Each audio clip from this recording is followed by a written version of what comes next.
एक 14 साल की बच्ची अपने ही घर में मारी गई। गला कटा हुआ, खून से लथपथ बिस्तर और बाहर से घर पूरी तरह बंद। कोई जबरदस्ती नहीं, कोई लूटपाट नहीं और घर में मौजूद थे सिर्फ मां और बाप।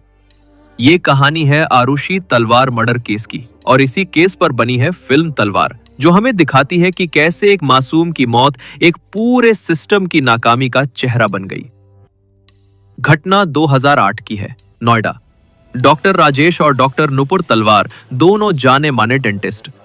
सुबह जब घर में कामवाली आती है, वो देखती है कि आरुषि का कमरा अंदर से खुला है और उसका शरीर बिस्तर पर पड़ा है, मरा हुआ।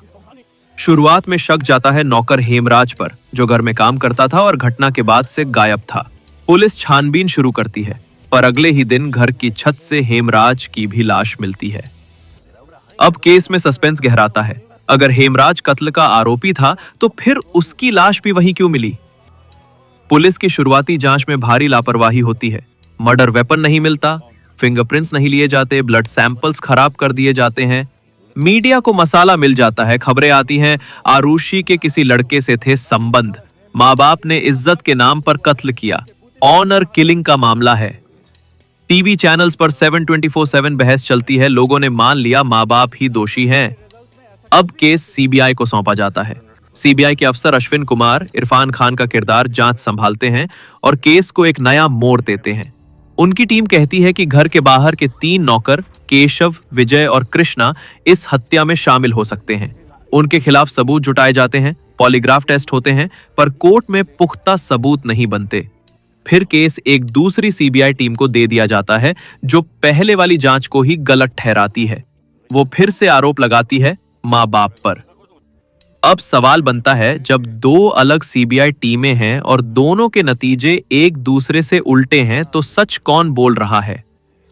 2013 में कोर्ट फैसला सुनाता है, राजेश और नुपुर तलवार दोषी हैं, उन्हें उम्र कैद की सजा मिलती है। देश का एक हिस्सा संतुष्ट होता है, चलो कातिल पकड़े गए। लेकिन कुछ लोग आज भी सवाल उठाते हैं, क्या यह न्याय है? फिर आता है 2017। इलाहाबाद हाईकोर्ट कहता है, सीबीआई के पास ठोस सबूत नहीं है, ये केस सिर्फ शक पर आधारित था और तलवार दंपत को बरी कर दिया जाता है।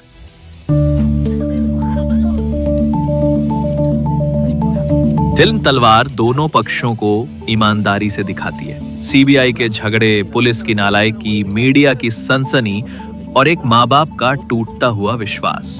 इस फिल्म में न सिर्फ एक केस दिखाया गया है, बल्कि हमारे सिस्टम का आईना दिखाया गया है। सबसे बड़ा सवाल आज भी वहीं खड़ा है, क्या हम कभी सच्चाई जान पाएंगे, या ये केस इतिहास की सबसे बड़ी अनसुलझी कहानियों में रहेगा? अगर आपको लगता है कि यह सिर्फ फिल्म नहीं, बल्कि एक ऐसी चीख है जो अब तक सुनी नहीं गई, तो कमेंट में लिखिए, मैं आरुषि के साथ हूं। और ऐसी ही सच्ची कहानियों जिनमें सस्पेंस हो, इमोशन हो और इंसाफ की पुकार हो, उन्हें सुनने के लिए चैनल को जरूर सब्सक्राइब करें। मैं मिलता हूं अगली कहानी के सच के साथ। तब तक याद रखिए, कभी कभी सच्चाई अदालत से भी बड़ी होती है।